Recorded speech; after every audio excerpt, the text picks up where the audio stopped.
It was a quiet evening in a small village nestled between rolling hills and vast forests. The sun was setting, painting the sky in hues of orange and pink. A young man named David sat on a large rock by the edge of the village, staring into the horizon with a troubled expression on his face. He had always felt restless, as if something was missing in his life. Though he had many possessions and friends, he couldn't help but feel an emptiness deep within. As he sat lost in thought, an old, wise man named George approached, his cane tapping softly on the path. George was well known in the village for his wisdom, and people often sought his guidance. Noticing the young man's troubled face, George sat down beside him. "Why do you look so lost, David?" asked George, his voice calm, yet full of understanding. David hesitated, then sighed. "I don't know what happiness is, or how to find it. I've tried everything, wealth, friendships, even adventure, but nothing fills this void inside me." George nodded thoughtfully, looking out at the vibrant sunset.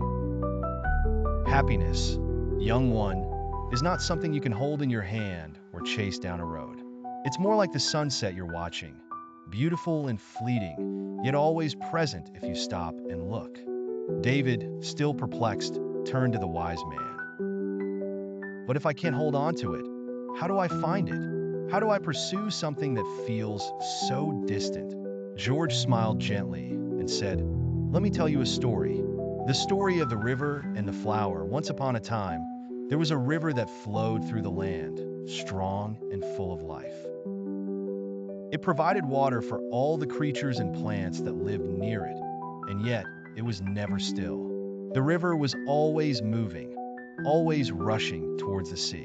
One day, as the river flowed past a delicate flower, the flower called out to it, 'Why do you rush so quickly? Don't you ever stop to enjoy the beauty of the world around you?' The river, surprised, answered, 'I am seeking the sea, where I will finally find rest and fulfillment. I have no time to stop.' The flower laughed softly, swaying in the breeze. 'The sea will come in time, but while you hurry toward it, you miss the very things that make life beautiful, like the way I bloom in the morning light or how the birds sing at dawn. If you don't slow down and notice what's around you, you'll reach the sea without ever having truly lived.' And so, the river learned to slow its pace, to appreciate the journey as much as the destination. It still flowed to the sea, but now it noticed the trees that lined its banks, the animals that drank from its waters, and the flowers that bloomed along its path. In its journey, the river found happiness, not by reaching the sea, but by embracing the beauty of every moment along the way."